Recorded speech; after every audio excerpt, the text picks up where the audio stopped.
Tell me why I was fucking with this one girl or whatever, and she was a cheerleader. And one night she said she just got out of practice and she had the house to herself. Do I want to come over and Netflix and chill? We all know what that leads to. So I said, of course I'll come over and Netflix and chill. Just send me your location. So she shared her location. She said, by the time you get to my house, I'm gonna be getting there too. So I pull up and tell me why as soon as I pull up, she pulling up too. She was dead on time. So we both getting out of the car and she said, you can just follow me in the crib. She had on that cheerleader uniform and she was looking good in it. So we get into the crib and I give her a hug or whatever. She said, just follow me to my room. I said, okay, cool. So we end up going to her room. As we get in her room, she like, what movie you want to watch? I damn near forgot we were supposed to be Netflix and chilling. All I was thinking about was how good she was looking. But I'm like, shit, it don't matter. You just pick a movie. But she said, okay, we gonna watch one of my favorite ones. She cut it on or whatever. And when she cut it on, just get into the bed. She still got her cheerleading uniform on. I'm like, bitch, you ain't gonna get in the shower first or nothing? But I ain't questioning it. I'm like, maybe she know what she doing. Like, maybe she ain't even go hard at practice today or something. We watching a movie and she laying on my chest. She kind of get to rubbing her hands in places it shouldn't be. She get to rubbing that motherfucker all on my knee. I'm like, hold on now, your hand keep wandering. We supposed to be watching this movie. You keep touching on me like that,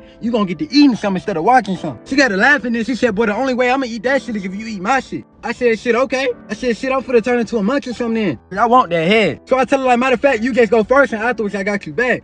She said, okay, bet, say no more. She ended up pulling my pants down and she went to work. She was shaking her dick like she had something to prove. So now I'm like, okay, I gotta eat that cookie the best way now. She ain't let me down, so I can't let her down. So I tell her, like, matter of fact, it's your turn, lay back. So she lay back or whatever, and I'm thinking like maybe it's gonna stink a little bit because she did just get out of cheer practice. So I'm preparing myself for the smell. So I'm taking off her cheerleader uniform or whatever, and I'm going down on her to eat it. And tell me why I didn't even stink. I'm like, shit, okay. Thinking like, okay, shit, it's good, it don't stink, like better for me. Until I tasted it. I went from kissing around it to licking on it. When I got the licking on it, that shit shouldn't taste the way it tasted. She told me that shit tastes good, don't it? No, bitch, this cookie tastes like a sour apple. Tastes like spoiled milk. It literally tasted like some shit that was old. Literally some shit that was sour and old. That motherfucker had me like, at first I was trying to see it through because she just went crazy on me. So I ain't trying to just get up and leave because that's kind of fucked up. But the way that shit tasted terribly. And then she had the audacity to ask me, oh, how that shit tastes.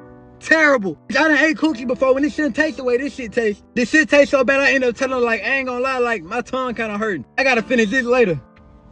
She was mad as hell. I understood why she was mad. I'd be mad too if I gave some good ass neck and I ain't get nothing back. But baby, the reason I ain't give it back is because your shit should not taste the way that shit tasted. I don't know, that shit just was not it.